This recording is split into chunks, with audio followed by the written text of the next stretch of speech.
Welcome back. Great to see you, I think. We are exploring the idea of reimagining leadership in the time in which we live. We spoke a little bit in the first week about enemy in the camp, how from within there are growing voices that are ex-evangelical, that are sowing incredible confusion and, I think, ultimately pain in the body of Christ. And how do we as leaders handle the enemy within the camp? The second, we spoke about prophetic curiosity and the excitement of looking at church through the idea of a highly mobile. Peter uses the idea of being in exile, kind of a Babylonian exile. We're a mobile people looking for the land of promise and so on. Well, I want to spend just a little bit of time today talking about the COVID calamity. Probably the most helpful thing that I as a leader received at the beginning of all of this was from Andy Crouch and the Praxis Journal. What they did is they put out an article that actually is proven to be a phenomenal reference point for many around the world, in which they proposed three possible scenarios. Number one, it would be a blizzard, a few weeks of chaos, and kind of just batten down the hatches, boys, we'll ride this out. Or it will be a winter of several months in which we have to dress appropriately, position ourselves, think for a moment of Alaska or some really brutally cold places where everything is done. You get your supplies, you stay indoors, you protect yourself from the elements, but spring's coming. Or they said it could be a mini ice age of several years. And I don't think any of us really have a clue what that looks like the Spanish flu of 1918 that took, I think, 3 years and produced a subculture of mistrust and rather than build community, kind of created division. And that's why generally we don't hear historians quote it much or use it much, because it wasn't a great time for the world due to mistrust and suspicion. Andy Crouch has put out a second article, and I want to read from it. He says this. He says, leadership under these conditions requires acting fast. In fact, ventures that have not yet made considerable changes are already in grave danger. He carries on. It requires the fortitude to make hard choices. It requires agility and vision to design a new business and redeploy toward it. In this season, you will produce an unusual share of mistakes, pain, losses, and failures with no guarantees of survival. Yet, in all of this, you can still act in ways that demonstrate love, bear burdens, and keep trust. None of us could have prepared for this time.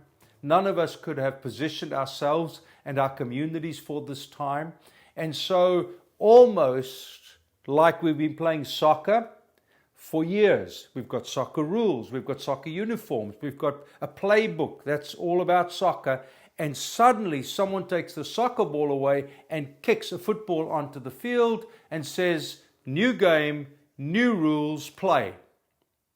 And the chaos that ensued was remarkable in its grace, because things that I loved was seeing churches rally together, leaders rallied, the humility of learning from each other, asking each other, what are you doing? What are you doing? How are you changing this? Those who have had buildings, make the buildings available to those who have not, where buildings can be used. It's actually been a remarkable moment in the story of the church. Here in Orange County, California, there have been prayer meetings, there have been Seek Weeks, there have been collaborative works for the homeless. I mean, really, quite a sweet time between the churches.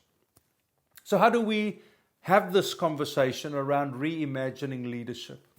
When we take the known playbook off the table, we can't do it that way. We can't gather on Sundays. We can't have prayer meetings. We can't have staff meetings. We can't have leadership training events. We can't do evangelism. The list just goes on. Someone has kicked another ball onto our park and have said, play. For a blizzard, generally speaking, churches did incredibly well. Within a very short period of time, days normally, we went online, whether it was Facebook Live, Instagram Live, YouTube, or whatever. well done, church, a remarkable, spontaneous, and speedy solution to a blizzard. Now, what I'm seeing in the various Zoom calls that I'm in is the fact that many pastors are now wearied. But I mean, really wearied. One guy on a local town or citywide Zoom call just said to us, actually, he said, I'm going on vacation from right now. My staff don't even know. My church doesn't know, but I'm done. I'm not leaving the ministry, he said, but I am fried. I'm done. And that is indicative of almost trying to run a marathon like an 800-meter sprint. It's a different race. It's different preparation. It's different support. It's a different approach. What has COVID taught us? Well, it's taught us that we have to reimagine leadership that writes with a pencil, that we can't plan as if writing things in stone. Merrill and I are privileged to be on John Mark Comer's board.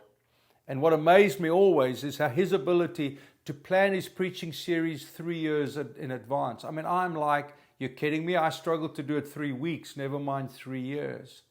But the reality is COVID took great plans, burnt them up as if chaff, and now suddenly we are faced with the ability, can we pivot? Are we able to be flexible? Are we able to spin on a dime, change in a very short period of time? And again, those are the kind of leaders we have to choose in these moments. Those are the people we invite into the conversations because they're different conversations. 2 examples from the book of Acts. The first is this. Nick Hardy, dear friend on the collective leadership, said, I think this is an Acts 8 moment. And we know in Acts 8 there was persecution and people were scattered, and out of the scattering, churches were planted. His prophetic thesis was, this is like a medical persecution where people lost their jobs, lost their homes. I think something like 20-30% of people who live in expat cities like Dubai have had to move on. Go somewhere else, get another job. It's like a medical persecution, but it's a great opportunity for church planting as people move to new cities, new contexts, looking for new jobs. If we can put mission and purpose to the calamity, it will add huge value to the gospel going into the nations of the world. Or Acts 13. When they met together, who met together? Prophets and teachers. This was a different leadership group. This was a very, very strategic moment out of which God released apostles, Paul and Barnabas, who were thereafter known as apostles. A key moment, see. But it wasn't elders and pastors who met. It was prophets and teachers who met. Now, what's my thesis? In a general sense, I think God has given us the gift of flexibility, organic, spirit-led, pivoting leadership. Can move in a heartbeat, change in a heartbeat, and those who are still anchored to the old are finding it brutally, brutally difficult. But those who are vulnerable and keen and living comfortably with entrepreneurial uncertainty are using the moment to put a really good seed into their churches. Reimagining leadership. Maybe we can bring those 2 pieces in, being alert and pivotal through being spirit-led and creating leadership conversations where prophets and teachers are added into the equation as medical persecution scatters our people. God bless you all. This is a great conversation. We'll see you back soon. Bye-bye now.